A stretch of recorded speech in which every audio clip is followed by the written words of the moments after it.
Excellences, Monsieur le Président de la République fédérale du Nigeria, Président en exercice de la CEDEAO,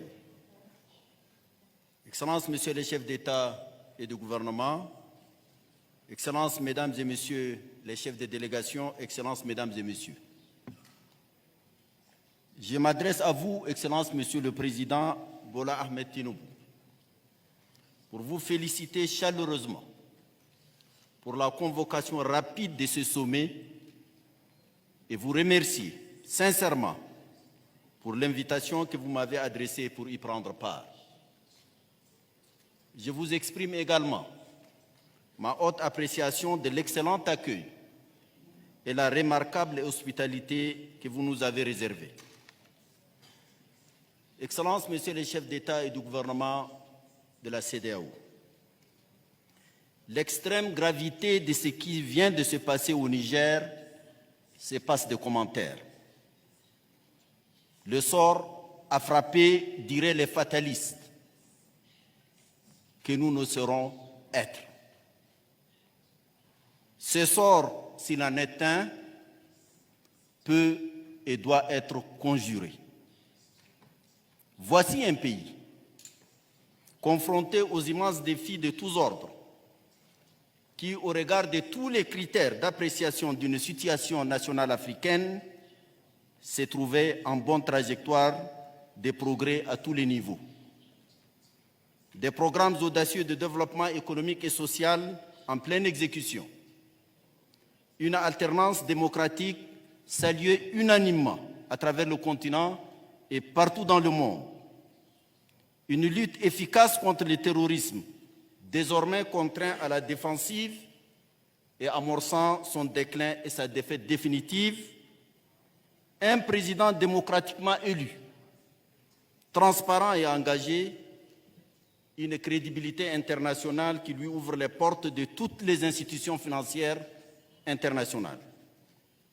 Personne, pas même les militaires empêtrés dans cette aventure insensée, ne saurait apporter la moindre justification au forfait contre la République et contre la démocratie intervenue au Niger le 26 juillet 2023. Excellence, la gravité de cet événement dépasse largement le seul cadre du Niger. En élargissant le second fléau après le terrorisme, celui des changements anticonstitutionnels, le cas nigérien constitue une alerte assourdissante sur les risques de déstabilisation de toute la région. Le caractère insensé de ce coup d'État, sa violation flagrante des principes de l'Union africaine et de la CEDEAO, et les menaces graves et réelles qu'il fait peser sur la stabilité des États de la région font qu'il doit être résolument combattu. Ce coup d'État, comme d'ailleurs tous les changements anticonstitutionnels, par le biais desquels des militaires s'installent au pouvoir, doivent totalement cesser. La crédibilité de nos institutions en dépend largement désormais.